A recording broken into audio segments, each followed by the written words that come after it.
This podcast is brought to you by Progressive. Most of you are not just listening right now. You're driving, you're cleaning, even exercising. But what if you could be saving money by switching to Progressive? Drivers who save by switching save nearly $750 on average, and auto customers qualify for an average of 7 discounts. Multitask right now. Quote today at Progressive.com. Progressive Casualty Insurance Company and Affiliates.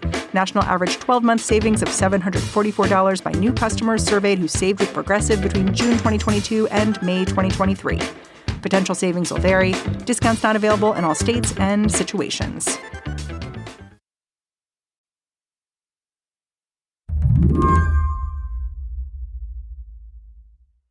Back in 2021, California Governor Gavin Newsom had a lot on his plate.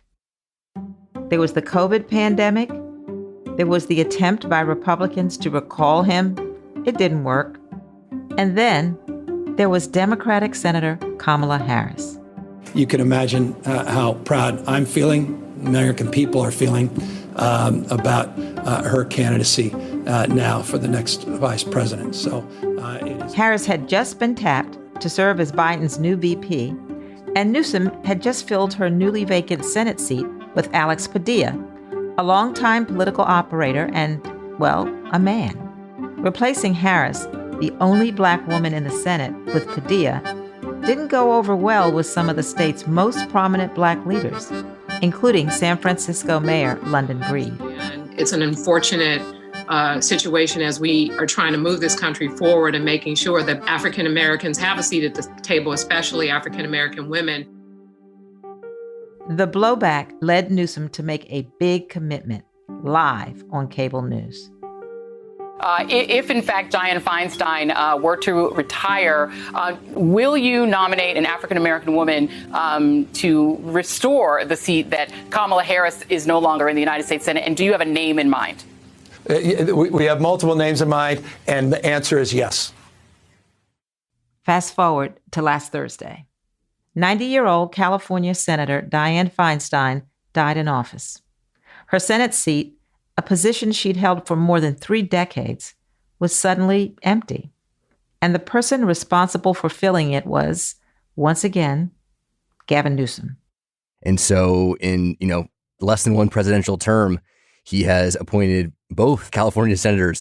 Alex Sammon covers politics for Slate. So the representation for 40 million Californians has been decided by, one person, the sitting governor. I saw in an interview with a local LA TV station that even Newsom said back in May of this year, for those that say enough of Newsom making those picks, I get it. I'm with you. Yeah, he's had a really outsized impact on California politics. Not only has he replaced these 2 senators with, his own picks, but he's also replaced a Secretary of State. Like, as you go down the roster of Democratic politicians in the state of California, a lot of them at the highest level have come via Newsom appointment. Mr. Power Broker. Yeah, big time.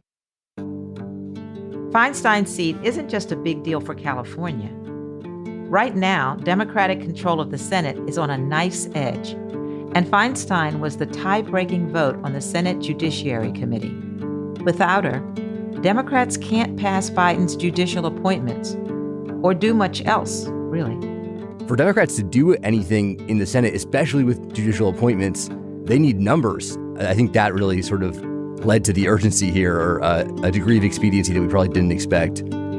It took less than 3 days for Newsom to name Feinstein's replacement.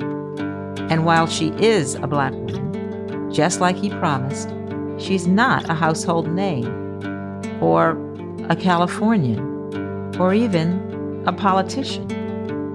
Today on What Next? Who is Laphonza Butler? And with Feinstein gone, what's next for Democrats, both in and out of Congress? I'm Mary C. Curtis, filling in for Mary Harris. You're listening to What Next? Stick around.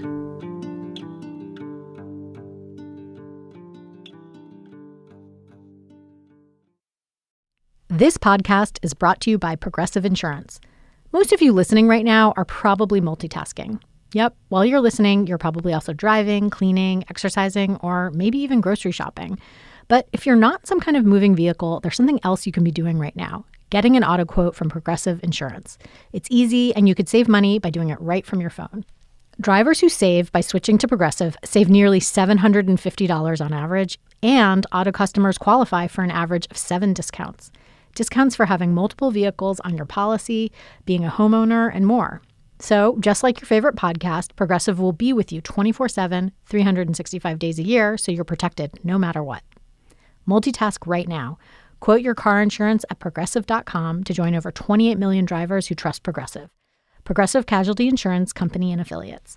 National average 12-month savings of $744 by new customers surveyed who saved with Progressive between June 2022 and May 2023.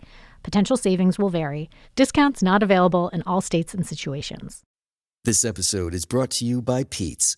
Few things start your day better than a good coffee. That's why Pete's hand roasts their coffee from a specific selection of high-quality beans. And they don't just put those beans into anyone's hands. Pete's trains their roasters for 10,000 hours so they can master the roast that gives you the most. Pete's Coffee. Coffee for coffee people. Find Pete's online or at your local retailer. Rumors of Feinstein's cognitive decline had been swirling around Washington for years.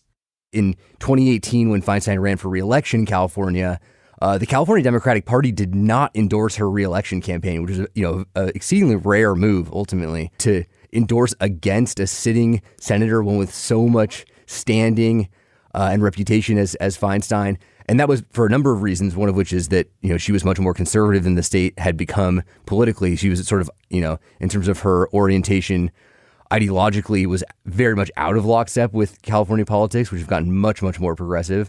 But also there were concerns then about her health. I mean, it was no secret even then that that she wasn't as sharp as she had been, that she maybe wasn't up to the job, that she hadn't been holding town halls for years and years and years. And so there already were concerns. And then in 2020, right, the dam breaks. You have all this reporting about the fact that she seems, not to remember basic things, names of colleagues, entire meetings. And this obviously had been going on for a while when the reporting came out.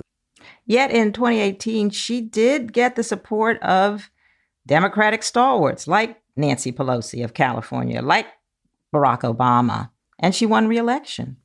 Yeah, she did. And that, I think, is a uncomfortable conversation, I think, for some Democrats, because, right, the Democratic Party in the state said, we're endorsing her opponent. And then these sort of national party heads like Pelosi, like Obama, came in and basically decided to override the preferences of the state party and say, we're going to support her. She already has this incredible incumbency advantage. She has this huge cash advantage. And then you get those figureheads basically putting their thumb on the scale on her behalf. So fast forward to early 2023. She's struggling to get healthy enough to work in Washington. She's out a lot. There seem to be more calls from outside of Congress that Feinstein should step aside from her seat. But those inside Congress wouldn't go there. Why not? Yeah, we saw some members of Congress, Ro Khanna, for example, California House rep, who said that she needed to step down. But then, of course, you had Nancy Pelosi again circling the wagons, again saying, that this is sexism. There's no basis for this claim for her to step down. She, missed most of the spring term, was in the hospital with shingles, couldn't vote because she couldn't make it to Washington. I mean, her health was in extreme decline at this point. And there were a handful of members who said, she needs to step down. But again, like the party leadership, which has championed incumbency, has really made the top priority, in effect, protecting the senior members of what you would call the Democratic club. They were unwavering in their support, and they said that she was fine, that it was okay that she had missed all these votes, despite the fact that we had massive backlog of judicial nominees in the Senate Judiciary Committee that couldn't move because she wasn't there. And just to quickly add to that previous point about the sort of jockeying over whether or not she would step down, the basis for the defense of her that came from a lot of these Democratic leaders was that Republicans would not seat a replacement for her on the Judiciary Committee if she were to step down and resign or retire. And I think it's critical to point out that this was never something that Republicans said that they would do. And we've seen this actually in the news cycle late last week and again this week. They never indicated that they would do that. They in fact said that they would not do that. Well, with such a tight Senate majority minority, and with the country so divided and politics so brutal, you can't really blame folks for not being particularly trusting. Right. That's definitely true. But the precedent that would have set, the Republicans have a fairly geriatric leadership in their own Senate, right? Chuck Grassley is almost the exact same age as Senator Feinstein. The idea that a minority would keep a majority from appointing its members to these committees, if that had happened, if you could filibuster that would basically end the Senate as a functioning institution. After the break, who is Laphonza Butler, California's newly selected senator?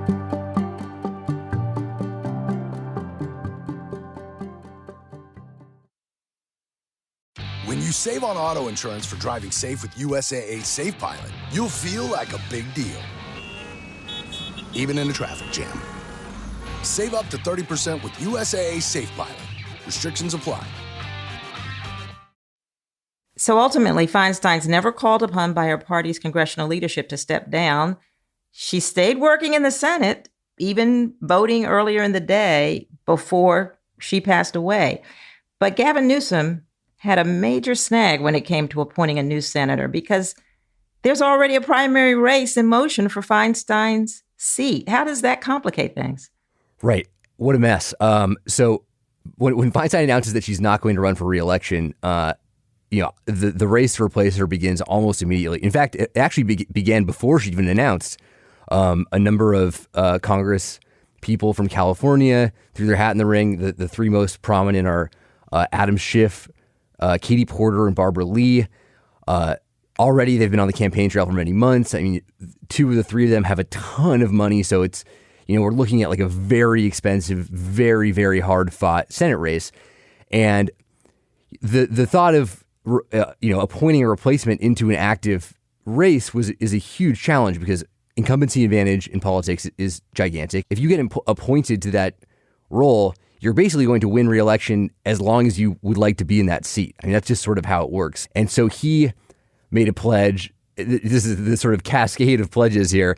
After pledging that he would appoint a black woman to the seat, he pledged that it would only be a caretaker, that it would be someone who would not run for re-election. And he also pledged that he would not pick from the active pool of aspirants. And that ended up making the job into effectively a dead-end job, right? Like, you're going to keep the seat warm for 12 months, and then you're going to hand it off to somebody else, and you're going to have to resign your job to do it. That's not a very nice offer. Yeah. Congratulations. So we now have a name. We know that Newsom appointed Laphonza Butler. She's the first woman of color to lead Emily's List. And she also just made some history of her own as the first out lesbian to serve as California senator. And she's only the third black woman to serve in the Senate, period. Can you tell us about her? I know she's a name that probably some people aren't familiar with. Right. Yeah, absolutely. And her announcement also came with an announcement from Newsom that he was dropping his pledge that this person would have to forego a re-election campaign in 2024. So Laphonza Butler may well be on the ballot in a year from now, or less even, actually, given the way these primaries are scheduled. Laphonza Butler, a very interesting pick, I think, for a lot of reasons. Not on any of the short lists that you might have seen floating around. Not one of the high-ranking elected officials in California. Just not someone who's ever held elected office. I think critically also not someone who lives in California, which is a fascinating biographical point. Someone who has lived in California but currently lives in Maryland. Her Twitter bio says she lives in Maryland. Her Emily's List bio says she lives in Maryland. She's registered to vote in Maryland. So not a California resident, which, I think is notable. Butler's never held office, but she's been involved in politics for years. She was a chapter president at the Service Workers Union, SEIU, which currently represents 700,000 members in the state. And she ran Emily's List, a fundraiser for political candidates who support abortion rights. But Alex says those aren't the only organizations she's played a key role in. She also is an exemplar of this sort of turn in Democratic politics towards big tech. She was a lobbyist for Airbnb. She worked on behalf of Uber to try to broker a deal in 2019 to ensure that Uber drivers would not be categorized as employees in California. This was a huge labor battle that ended up being a ballot measure that ended up being the most expensive ballot measure in American history. So, I think that her defenders would say, yes, this is someone with who's a union organizer who has worked in pro-choice politics. I think her detractors would say this is someone who doesn't live in California, who most recently has been a lobbyist for big tech firms, including big tech firms that worked against organized labor with her help. So it's kind of a mixed record, and I think it's actually a consummate Newsom pick in a lot of ways. She's young, too, especially by Senate standards. And she's had a very different upbringing from someone like Senator Feinstein, who grew up in an affluent San Francisco family. Can you tell me about her? I know her dad died when she was a teenager. Her mom worked a lot of jobs. Yeah, absolutely. Right. So she's from the South, went to an HBCU, certainly a very different background than this sort of silver spoon upbringing that someone like Dianne Feinstein had. I mean, the sort of anecdote that I always remember when thinking about Feinstein's entry into politics is that when she ran for the Board of Supervisors in San Francisco, she was auctioning off paintings by Ansel Adams to pay for her race, which was the most expensive city supervisor race that had ever happened in San Francisco at the time. Also, Emily's List, it's an interesting organization. It fundraises for a really vast range of candidates. They just need to meet 3 qualifications: be a woman, a Democrat, and pro-choice. Do we have a sense of what Butler's politics might be, considering her experience working to elect all sorts of different Democrats? Yeah, so it's tough to know because I think in that position, right, when you're that high in an organization like that, her job is primarily fundraising. And I think that's true of a lot of organizations, but Emily's List in particular is an incredible fundraising machine.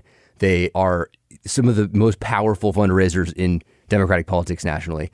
If you look at the record of Emily's List, they work very much in lockstep with Democratic leadership. It's very much an extension of the party. But you would not say, I don't think that this is a progressive organization exactly. I mean, it's a pretty moderate organization in terms of their ideological orientation. But I think sort of the way that group runs with her at the helm and, her work with Airbnb and Uber, you get a certain sense of where she might be at politically, which I would still say is probably to the left of Dianne Feinstein, who was, very much on the conservative side of the Senate caucus in her final years. Oh, yeah. Speaking of California politics, Laphonza Butler is a close ally of the vice president, Kamala Harris. Didn't she work as a strategist on her 2020 presidential campaign? That's right. Yeah. So not only that, but she was also a critical ally in one of Harris's earlier runs when she ran for attorney general in 2010 in California. So she helped broker the SEIU endorsement in that race. So she's been an ally of Harris for a long, long time. One other big thing about this appointment is that Newsom has appointed Butler with no strings attached, meaning that she really could run for the Senate seat. So he tweaked his pledge there a bit. But she would be joining a crowded primary field with Lee, Schiff, and Porter, right? Absolutely. But that would be tough with the timeline. Can you kind of lay out the timeline of how short this appointment would be and then how quickly the campaign would begin? Oh my God! I mean, it scares me even looking at it, thinking about how near this election cycle is to us. California's primary elections are March 5th, 2024. So we're talking about 6 months from today. Californians will vote on this sort of wide open field, and the top 2 will go into a runoff in November. So, 6 months from now is a very short time to stand up an operation. And hit the campaign trail. I mean, for someone who is going to be doing some work in the actual role, it's hard to imagine doing both simultaneously. But perhaps she will. We haven't seen something like this exactly, especially in a state like California, in so long.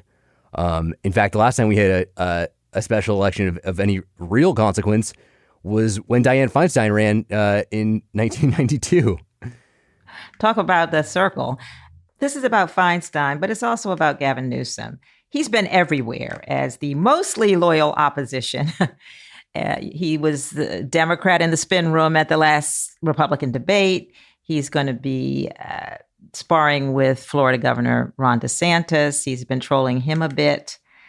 Of course, he's someone that's looking to the future. How much is he considering his future with this decision in the present?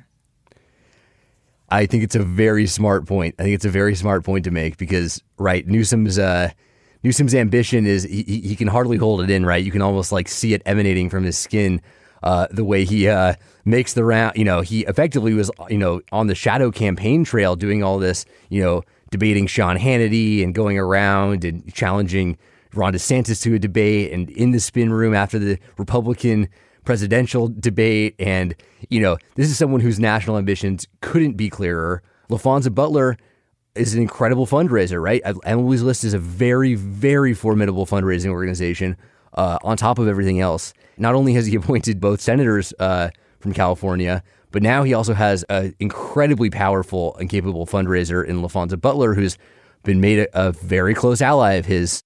When you're looking to 2028, when the endorsements start rolling in here and, his ambition to become president is, as open a secret as any could be, I think that's also played a role in this decision. And I think that it would be unwise to overlook that dynamic here as well. Thank you, Alex Sammon, for joining What Next? Thanks so much for having me. Alex Sammon is a politics writer for Slate. That's the show. If you're a fan of What Next, the best way to support our work is to join Slate Plus. Go to slate.com/whatnextplus to sign up. What Next is produced by Elena Schwartz, Rob Gunther, Anna Phillips, Paige Osborne, and Madeline Ducharme. We're led by Alicia Montgomery with a little help from Susan Matthews. Ben Richmond is the Senior Director of Podcast Operations here at Slate. And I'm Mary C. Curtis, columnist for Roll Call and host of its Equal Time podcast. Find me on Twitter. I'm at mcurtisnc3. Thanks for listening. Talk to you soon.